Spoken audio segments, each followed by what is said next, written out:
Across Europe, utility-scale battery deployment hit a record in 2025 with about 15 gigawatt-hours commissioned in the EU alone, and the commercial opportunity has never been broader. But the revenue stack of a battery looks dramatically different from one country to the next. The same storage asset can focus on energy arbitrage in one market, supply system stability in another, and act as capacity reserve in a third. Today, we're looking at the standalone battery across Germany, Great Britain, Italy and Spain. Germany is Europe's largest power market with almost 400 terawatt-hours traded in 2025, combining large day-ahead volumes with high liquidity on the intraday market.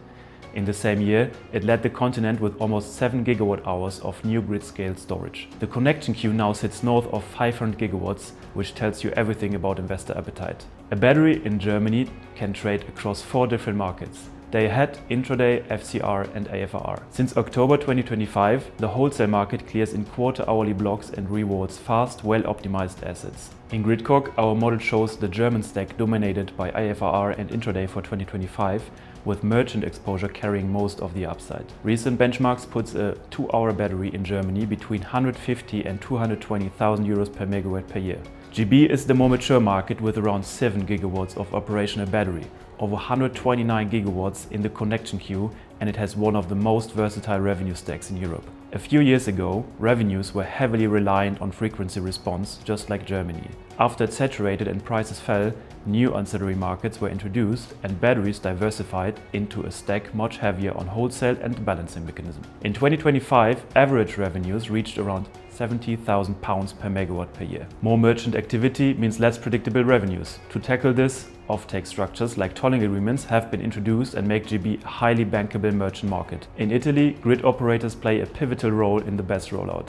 The TSO awarded 10 gigawatt-hours of long-duration storage with 15-year tolling contracts in the first MACSE auction last year. It was 4 times oversubscribed, with clearing prices well below the ceiling, with only 13,000 euros per megawatt-hours capacity, corresponding to 91,000 euros per megawatt for a 7-hour battery.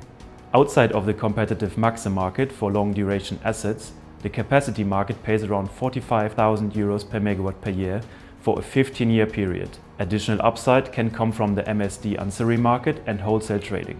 Overall, Italy compresses upside but de-risks the investment and is hence getting that over the line. And finally, Spain. An early market with almost no battery capacity back in 2024. It's growing rapidly and almost 200 megawatts are operational today. The Iberian blackout last year pushed the conversation around storage further, with now over 16 gigawatts of battery storage in the pipeline. On top, a capacity mechanism is on its way.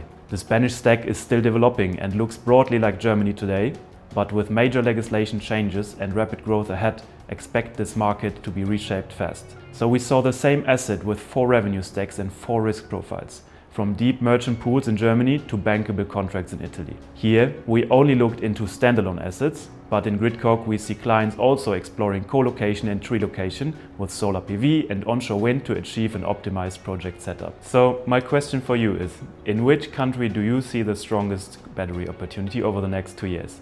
Drop your thoughts in the comments. Thanks for watching.